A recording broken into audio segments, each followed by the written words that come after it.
السلام علیکم دوستو، درود محمد و آل محمد پر۔ ہم حضرت ابو انیس محمد برکت علی لدھیانوی کے روضے پہ موجود ہیں۔ یہ دنیا کی وہ یونیک جگہ ہے جہاں ایشیا کا سب سے بڑا قرآن محل موجود ہے، اور شاید دنیا کا سب سے ہیوی قرآن جو آپ نے اپنے ہاتھ مبارک سے لکھا ہے وہ بھی موجود ہے، 2 ٹن وزنی قرآن۔ یہ وہ دوست ہیں جو ہمیں اس روضے تک بائکیا کے ذریعے لے کے آئے۔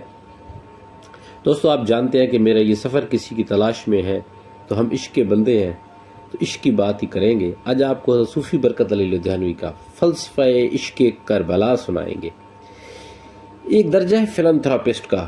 آپ نے دیکھا ہوگا ویسٹ میں لوگ انسانوں سے محبت کرتے ہیں، بہت اچھی بات ہے، لیکن ایک ولی اللہ کا درجہ، ولی اللہ کسی بھی مذہب میں ہو، اس کا درجہ ایک فلانتھراپسٹ سے بھی اوپر ہے۔ وہ خدا کی ہر مخلوق سے پیار کرتا ہے۔ صوفی برکت علی لدھیانوی کے روضے پہ آپ کو یہ بھی نظر آئے گا۔ کوئی بھی درخت، چاہے وہ مسجد بناتے ہوئے راستے میں آ گیا ہے، ہسپتال بنایا انہوں نے اس کے راستے میں آ گیا ہے، یا جب ان کا روضہ بنایا گیا ان کے مریدوں نے دیکھا کہ وہ راستے میں آ گیا، اس کو کاٹا نہیں گیا، اسے چھانٹا نہیں گیا، اس کو ویسے ہی ایڈجسٹ کیا گیا۔ آپ دیکھیں گے مسجد میں بھی موجود ہے، یہ سامنے دیکھیں، یہ روضے کے اندر موجود ہے، مسجد کے اندر بھی موجود ہے، ہر جگہ ایسے ہی درخت اپنی جگہ پہ کھڑا ہے۔ اس بلڈنگ میں سے، چھت میں سے، اس کو جو ہول ہے اس کے تنے کا وہ خالی کیا گیا، اور چھت سے اوپر درخت ویسے ہی موجود ہے۔ دیکھیے آپ فلسفہ کربلا میں کیا فرماتے ہیں۔ تقویم دارالاحسان صفحہ نمبر 28۔ عشق جب اپنے امام کے حضور میں نیاز مندانہ خراج عقیدت پیش کرنے کے لیے شام غریباں کے بے مثل منظر پر حاضر ہوا، کوہرام مچ گیا، زمین و آسمان کی تنابیں ٹوٹنے لگیں، ہوش و حواس کھو بیٹھا، تھر تھرا کر پوچھنے لگا یہ کیا؟ ندا آئی، یہ کائنات کے پروردگار کے حبیب اقدس و اکمل، اکرم و اجمل، عتیق و آتر روح فدا صلی اللہ علیہ وسلم کی بیٹی کے لخت جگر شہزادہ کونین کے جسد عطر کا لاشا ہے، جسے شہادت کے بعد گھوڑوں کے ٹاپوں سے روندا گیا۔ ایک عرض پھر کی، یہ کس نے کیا؟ پھر ندا آئی، یہ قصد کفار کا نہیں، حضور اقدس کے امتیوں کا ہے۔ ان کے اس تکرار نے کہ شہزادہ کونین کے قتل میں جلدی کرو، جمعہ کی نماز قضا نہ ہو، عشق کو ورطہ حیرت میں ڈال دیا، قبا نوچ کر تار تار کر ڈالی، پامال ناز نے منہ پر راکھ مل لی، سر پر خاک ڈالی، ایک دلدوز مرثیہ پڑا، اور ہمیشہ کے لیے اس منظر کو نظروں میں یوں سمیٹ لیا کہ پھر کبھی اس کو نظروں سے اوجھل نہیں ہونے دیا گیا۔ صفحہ نمبر 29۔ فقر۔ پھر شام غریباں کا ذکر ہے، سنیے۔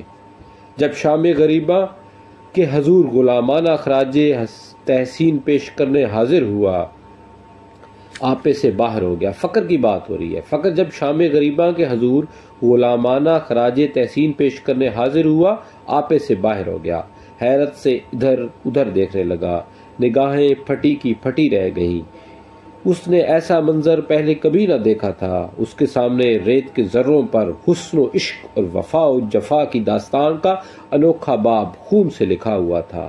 سہمی ہوئی مقدس جانیں بوستان رسول صلی اللہ علیہ وسلم کے کملائے ہوئے پھول، گنجے شہیدہ، کٹے ہوئے اعضاء، جلے ہوئے خیمے، دھواں چھوڑتی تنابیں، لٹا ہوا خانوادہ رسول، بے کسی کے عالم میں جگر بندے بطول، حسین کا سر قلم، جسم برہنہ، لاشا روندا ہوا، اہل بیت رسیوں میں جکڑے ہوئے، خاک و خون میں نہایا ہوا عشق، دشت غربت میں سر بریدہ پیشوائے دین، ساقی کوثر کا تشنہ لب نواسا، سبت پیغمبر کا گھوڑوں سے روندا ہوا وجود اطہر، ہر طرف گھمبیر اداسی، ایک وحشت خیز خاموشی، ایک علم انگیز قرب۔ یہ دردناک منظر اس سے نہ دیکھا گیا۔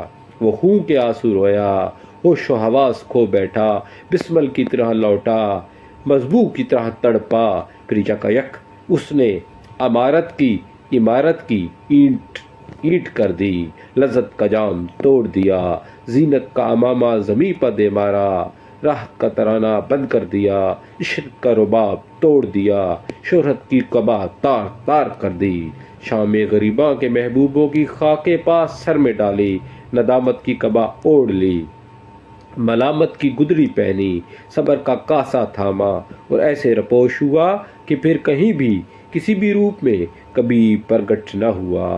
اس منظر کو کبھی نظروں سے اوجھل نہ ہونے دیا اور حیات و دنیا کی منزل اسی منظر کی پیشوائی میں طے کی۔ الحمدللہ الحی القیوم۔ صفحہ نمبر 31۔ ابن آدم کی تاریخ کے اسکالر نے ورق الٹ کر ڈھونڈے، ہر عجیب و غریب منظر کے جائزے لیے، محاسبے کیے۔ اوڑک ایک شیر خوار معصوم کی پیاس پر پہنچ کر اپنے قطعی قطع کو قلم بند کر گیا۔ ایک بے نیاز باپ نے بے نیازی کی حد کر دی۔ اصغر کا پیاس سے دم گھٹنے لگا، پانی مانگا، ہنس کر فرمایا، لہو پیتے ہیں پانی کربلا والے نہیں پیتے۔ تیری بے نیازی کا باب تشنا تھا، شاہ کونین کے شیر خوار اصغر نے سراب فرما کر مکمل کر دیا۔ یا حی یا قیوم، الحمدللہ القیوم، فاللہ خیر الرازقین۔ از افادات حضرت ابو انیس محمد برکت علی لدھیانوی۔ دوستو، یہاں آئی کیمپ بھی موجود ہے، دارالحکمت بھی موجود ہے جس کی تصاویر آپ دیکھ چکے ہیں۔ یہ چند مناظر روزے کے اندر کے ہیں جہاں احادیث ہیں۔ یہ روزہ مبارک ہے اور یہ روزہ مبارک کی چند جھلکیاں ہیں۔ آگے آپ کو قرآن محل نظر آئے گا، یہ روزے کے ساتھ کچھ لوگ ذکر اذکار کر رہے ہیں۔